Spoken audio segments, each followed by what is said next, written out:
अस्सलाम वालेकुम, welcome to another day, welcome to another vlog and welcome to my channel Bebo life capture. आज की शुरुआत दिन की होते देख के आप लोगों को अंदाज़ा तो हो ही गया होगा कि आज हमारा अगेन अफ्तार दस्तरखान लगने जा रहा है, जो कि 3 मरला स्कीम है यूनिवर्सल स्कूल के बिल्कुल सामने लग रहा है। और मैं और मेरी टीम ऑफिस से सीधा यहाँ पर 3 मरला स्कीम में अफ्तार के अरेंजमेंट्स करने के लिए पहुँच चुके थे। हम लोगों ने मिलकर सब्ज़ी काटी क्योंकि यहाँ पर हम लोगों ने पकौड़े खुद फ्राई करने थे और कुकिंग खुद करनी थी। जो देग का इंतज़ाम था वो मेल्स ने ले लिया था, और जो फ्रूट कट्स और प्लेट्स बनानी और पकोड़े और फ्राई का काम था वो हम फीमेल्स ने ले लिया था। मेरी फ़ीमेल्स कुलीग भी मेरे साथ थी। मिलकर हम लोगों ने सब ने यहाँ पे वेजिटेबल्स काटी, कटिंग की, और जिस जगह पे हम लोगों ने इंतज़ाम किया था वहाँ पे गैस थी। तो फिर एक घर से हम लोगों ने परमिशन ली कि हम लोग इनके घर में पकोड़े फ्राई करेंगे। सामान सारा हमारा अपना है। और बाहर जिस जगह पे पकवाई हो रही थी वहाँ पे गैस नहीं थी।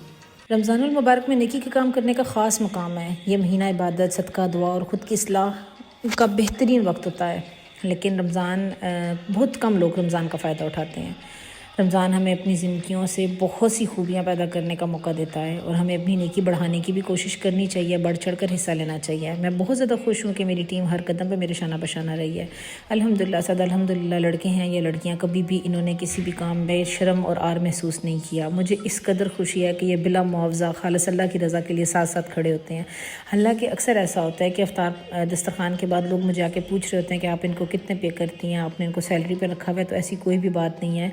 ये बंदे मुझसे 1 रुपया भी नहीं लेते। और ऐसा है कि जब मेरे पास अमाउंट ना हो तो मुझे मेरी टीम की बहुत ज़्यादा सपोर्ट है। ये लोग मिल के मेरे साथ ताउन करते हैं, अपनी जेब से मुझे पेमेंट देते हैं कि मैडम आपने परेशान नहीं होना। फ़ारूक भाई और अच्छू कुकिंग की तैयारी कर रहे थे। यहाँ पर हमारे देग बनने वाली थी। हमाद भाई चमचा हिला रहे थे, और असद भाई बैठ के इन लोगों को सिर्फ गाइड कर रहे थे, क्योंकि वो हमारे ज़रा सीनियर हैं, इसलिए उनको हम थोड़ा ज़्यादा प्रोटोकॉल देते हैं। फ्रूट्स वगैरह हमारे कट चुके थे। बच्चा पार्टी आ गई थी। इंजॉयमेंट पूरी हो रही थी। अफ्तार से थोड़ी देर पहले याद आया, शरबत तो हमने बनाया नहीं। फ़ारूक भाई पतीला लेके बाहर पहुँच गए शरबत बनाने के लिए, और यहाँ पर कर रहे थे हम लोग पकौड़े फ्राई। वे इंतहा मज़े के पकौड़े बने थे। और यकीन करें, अफ्तार दस्तरखान की जो खुशी है ना, वो हम लोग ही समझ सकते हैं, क्योंकि हम लोग दुआएं सुनते हैं जो लोग हमें दे रहे होते हैं। और अपने हाथ से काम करना, खाना बनाना, खाना सर्व करना, लोगों को खिलाना, लोगों से दुआएं लेना, यकीन करने से बड़ी कोई खुशी नहीं है। हम दिली तौर पर इतने मुतमईन होते हैं इस काम से। जब लोग खाने के बाद हमें दुआएं देते हैं ना, तो यही हमारी कुल ज़िंदगी का असास है, जिसके लिए हम लोग तरसते हैं। पैसा सब कुछ नहीं होता। ज़िंदगी में सुकून ना होना तो बंदा नामुकम्मल और अधूरा होता है। लेकिन इस काम से हम सब लोगों को दिली सुकून मिलता है। अल्हम्दुलिल्लाह सद अल्हम्दुलिल्लाह के लोग दिल से हमें दुआएं दे के जाते हैं, और हम मुतमईन अपने काम पे। हमारी इफ्तारी में थोड़ा सा टाइम रह गया था। दस्तरखान बाहर अरेंज हो रहा था। 7 प्लेट्स बना के हम लोग लड़कों को दे रहे थे। लड़के बाहर लगा कर आते जा रहे थे। अच्छू ने तब तक चावलों का दम भी खोल दिया था। यहाँ रोड के ऊपर हमने अरेंजमेंट की हुई थी, जो कि हमारे जहन के मुताबिक सिर्फ 100 बंदों की थी। लेकिन अल्लाह पाक ने इतना करम किया कि अब यहाँ पर बहुत सारी आबादी आ गई। और शुक्र अल्हम्दुलिल्लाह सद अल्हम्दुलिल्लाह कि कोई भी बंदा यहाँ से भूखा नहीं गया। सब लोगों ने खाया। अल्लाह पाक ने हमें अपनी नेकी के काम के लिए चुना हुआ है। अल्लाह पाक ने हमें ज़रिया बनाया लोगों को खिलाने का। इस पर भी अल्लाह पाक का लाख लाख शुक्र है। अल्लाह पाक मज़ीद हमें नेक काम करने की तौफीक भी दे, और हमारे इस नेक अमल को कबूल व मंजूर भी फरमाए। आमीन सुम आमीन।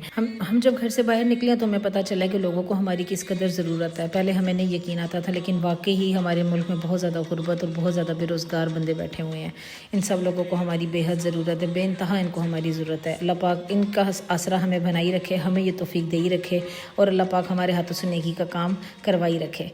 ये था अब तक का व्लॉग। नेक्स्ट दस्तरखान में नई प्लेस के साथ आपसे फिर मिलते हैं। तब तक रखिए अपना ख्याल। हमें दीजिए इजाज़त। अल्लाह हाफिज़।